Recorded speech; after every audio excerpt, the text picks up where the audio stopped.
feeling like spring for sure, especially with the high pollen levels, but the first official day of spring comes tomorrow, and ironically, it will be cooler, and we'll also have a few showers. But how long will that cool down last? I'll have the details coming up.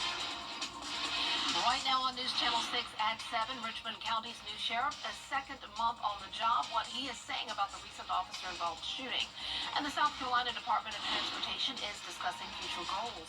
We'll have a look at their 2050 plan as your News at 7 starts now. Live from Television Park, this is WJBF News Channel 6 at 7. Good evening, everyone. I'm Dee Griffin. Thanks so much for joining us. Coverage you can count on begins in Richmond County as Sheriff Eugene Brantley is speaking out following the officer-involved shooting last Thursday on Glen Hills Drive. The sheriff's office released body camera footage of the incident yesterday. Investigators say the suspect, Brandon Hill, raised the gun in the air after being told to show his hands. He then pointed the gun at Deputy David Hopkins. That's when Deputy Hopkins fired his gun, injuring Hill. After an independent review by the Columbia County Sheriff's Office, the team ruled that Deputy Hopkins was justified in his use of force and acted within department policy. The sheriff says incidents like this point to the importance of addressing mental health. Mental health problem is rampant, not just here in Richmond County, but throughout America. And we don't have enough mental health facilities to help deal with all the mental health patients and people who need mental health. You know, every day you're dealing with situations and you never know what someone is going through. The investigation is ongoing and the case will soon be sent to juvenile court, or judicial court rather.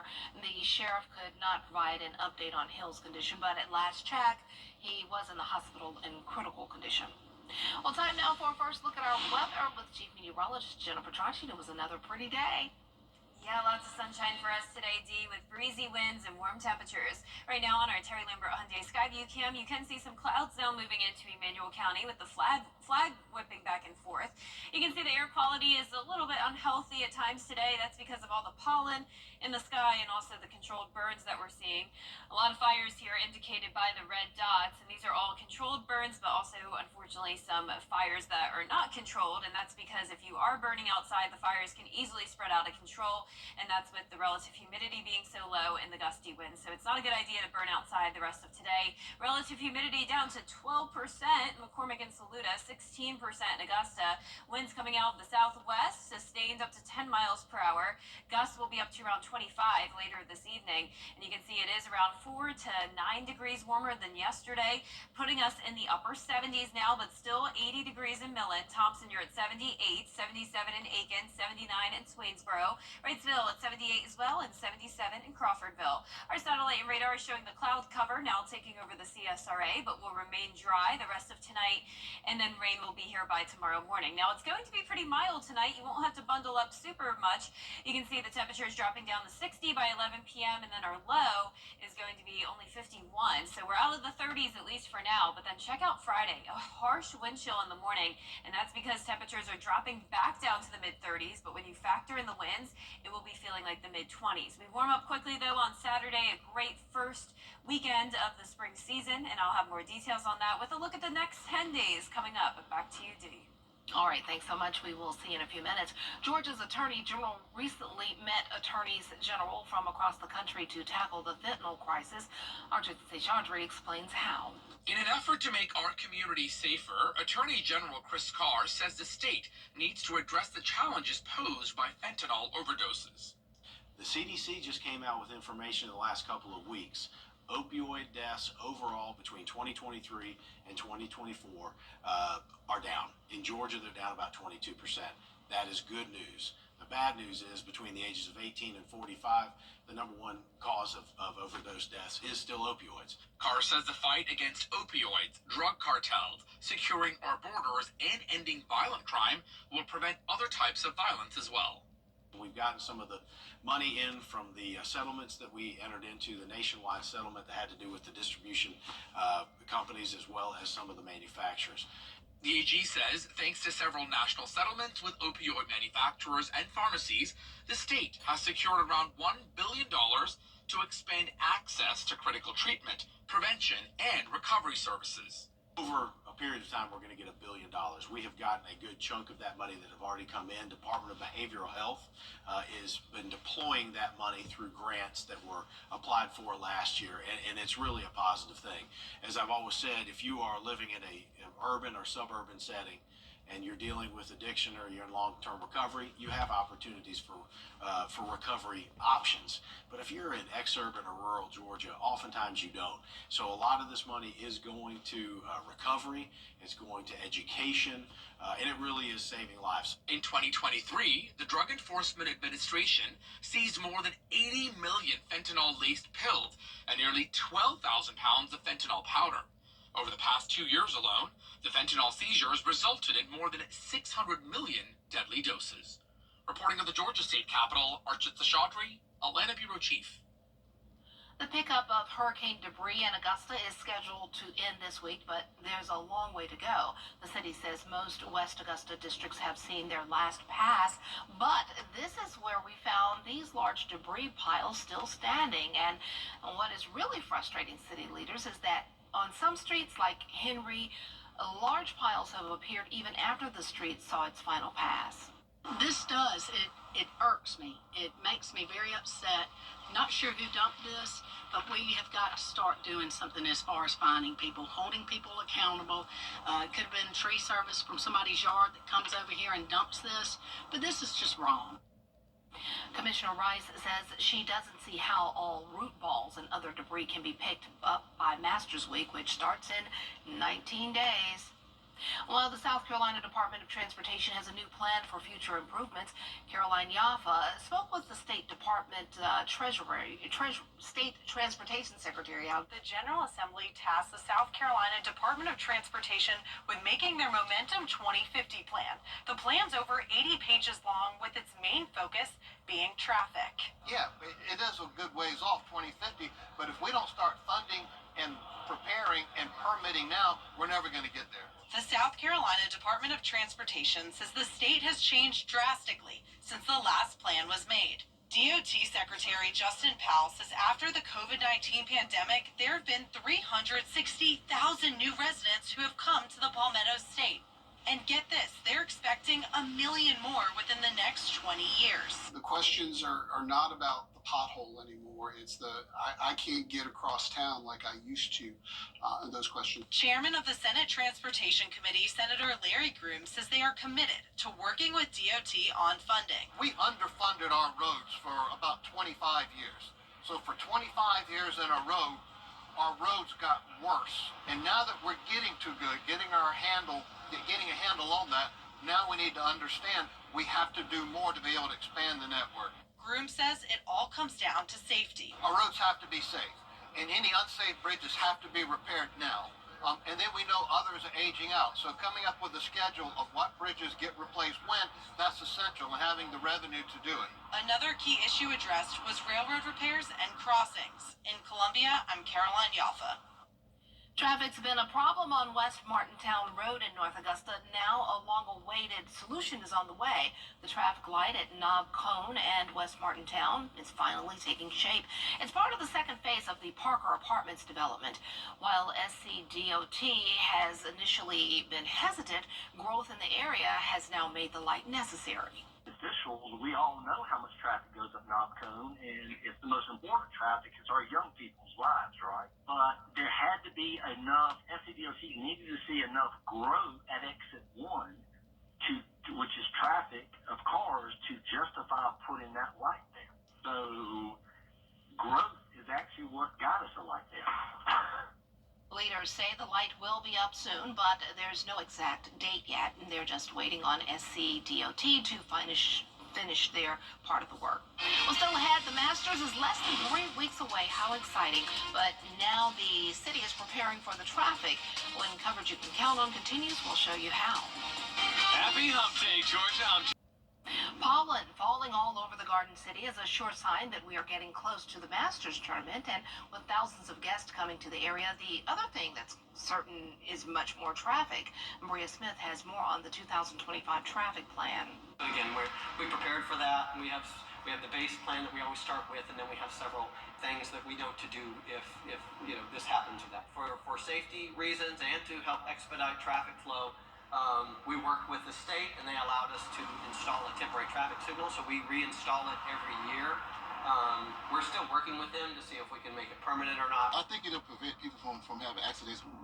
It's not just the extra visitors at the Augusta National Golf Club, but on the streets of Washington Road. It's a Masters week, and so is the neighborhood, quite frankly. But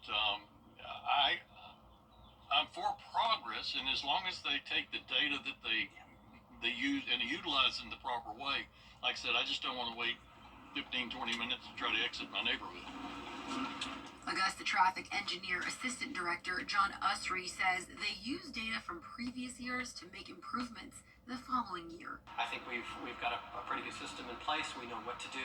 Usry and his team worked with staff at Augusta National Golf Club to create an app that helps navigate things before and after arriving. We want everybody to download download these apps and use one of those three major navigation apps. Again, it's Google Maps, Apple Maps, or Waze, and that will, in real time, it'll tell you how to get to your parking area. Usry also explains some road blockages you could expect between 7 to 10 a.m.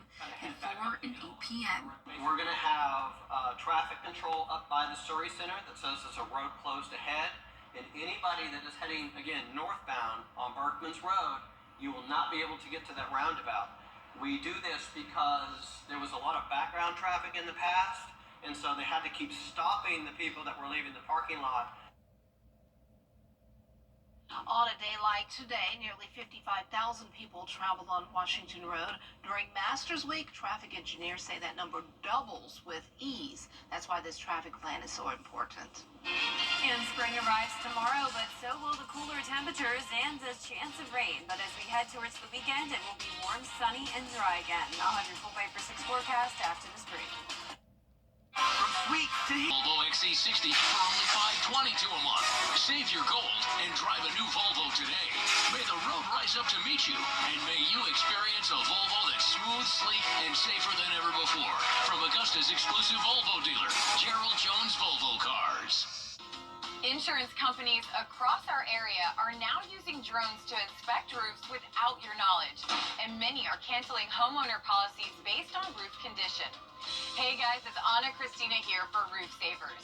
If your roof is showing signs of aging with black streaks, algae, moss, or missing shingles, it could cost you more than you think. Don't take the risk of losing your insurance. Let Roof Savers help. Our 3-step process extends the life of the asphalt shingles on your roof by 17 years with just one application. First, we can clean your roof, removing dirt, algae, and those unsightly black streaks. Then, we perform a roof tune-up, replacing missing shingles and fixing nail pop-ups. Finally, we apply Renew at 17, giving an additional 17 years of life to your existing asphalt shingles. Don't risk getting a cancellation letter from your insurance company. Call the number on the screen now to see if your roof qualifies. Roof Savers. Save your roof, save your money. Live 5 for 6 mobile app. Download it today.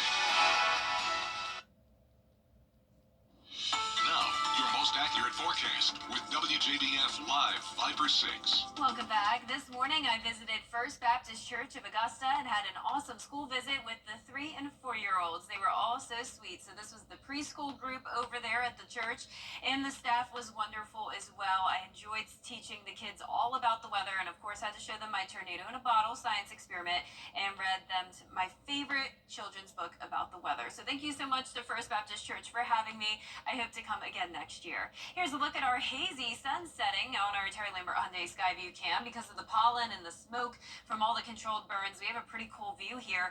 It's definitely hazy out there, and unfortunately that air quality is still low. 77 degrees, a southwest wind of 9 miles per hour, humidity down to 16%. Upper 70s for the most part. Coolest spot is Washington at 75, 79 in Swainsboro, 78 over towards the east in Bamberg, and 77 up in Lincolnton. Our satellite and radar is showing the cloud cover now taking over, but we'll remain remain dry over the next 12 hours or so. This cold front has been bringing severe weather up towards Illinois and then some snow on the backside of it. Now the front is starting to produce some showers around Mississippi, and later on tonight there could be some strong storms. There is a marginal risk of severe weather for that part of Mississippi and Alabama through tomorrow morning, but for our neck of the woods, we're not expecting even any thunderstorms, let alone severe weather. So just a few scattered light showers for your Thursday morning as we start out in the low 50s, climb into the upper 60s in the afternoon and evening.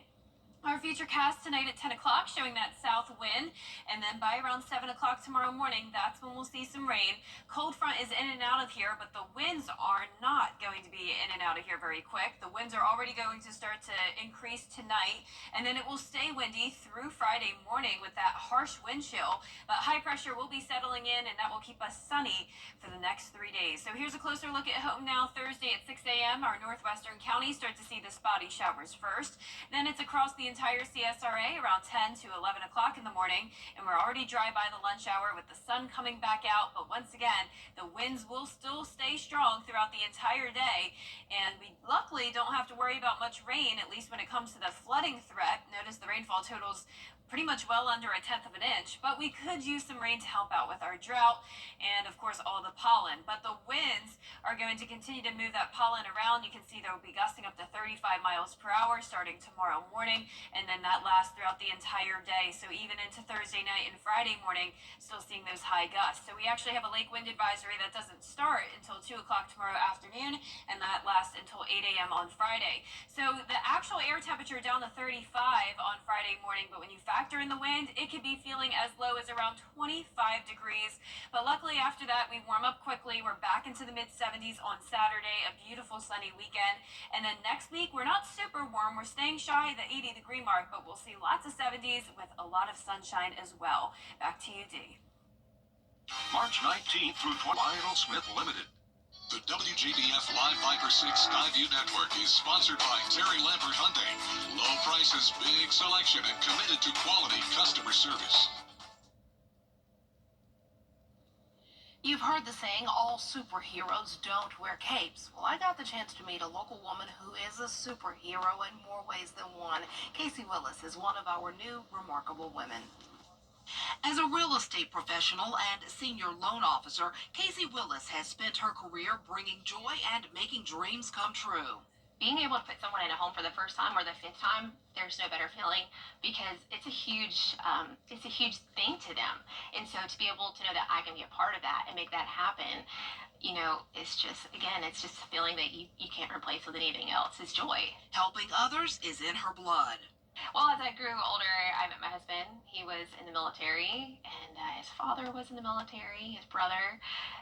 My dad served as an Augusta firefighter. My granddad was one of the first Augusta motorcycle police officers. So serving was just kind of something I always wanted to do and get into. So when I had my opportunity, I did.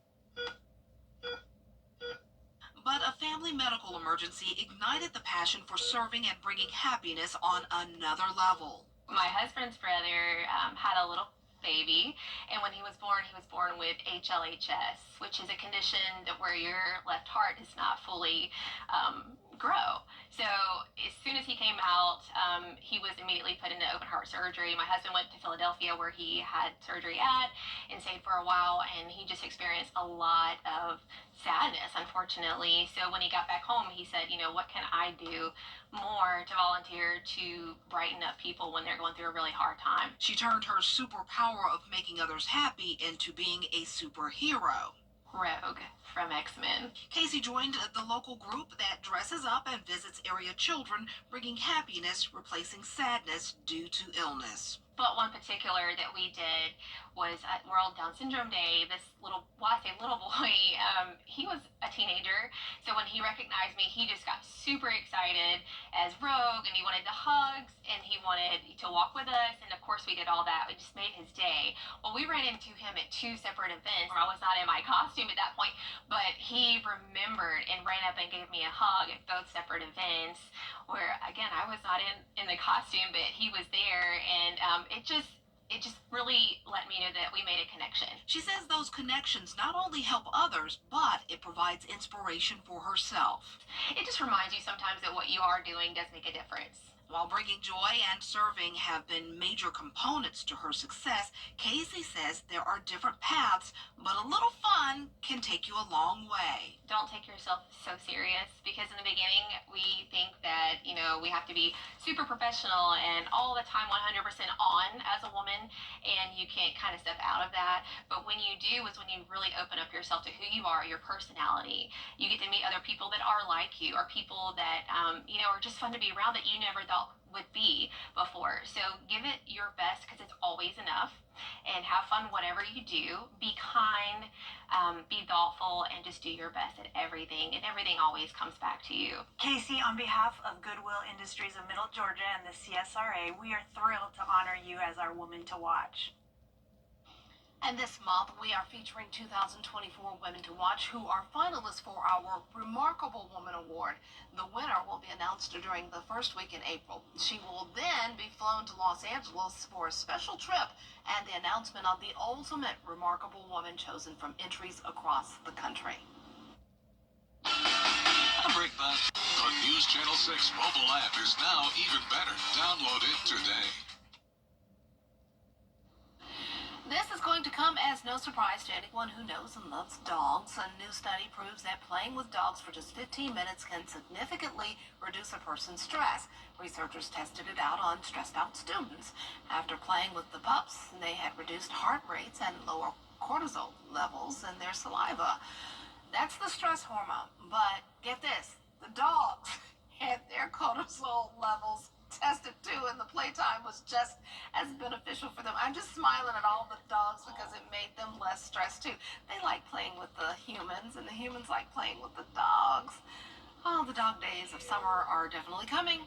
Yeah, I'm excited for the hot temperatures. Yeah? I mean, I just want to bake out in the sun. I don't want hot, I just want a little warm. The 70s are great for me. I love the 70s. Yeah, but once we get to the summer, no more pollen, which That's is nice. true. Good point. So our 10-day forecast is showing the nice sunshine Friday through Sunday, but we will have that chance of rain tomorrow on the first day of spring. Down to 70 degrees, then upper 60s Friday, back into the upper 70s on Sunday, and then our next chance of rain and storms will come Monday of next week.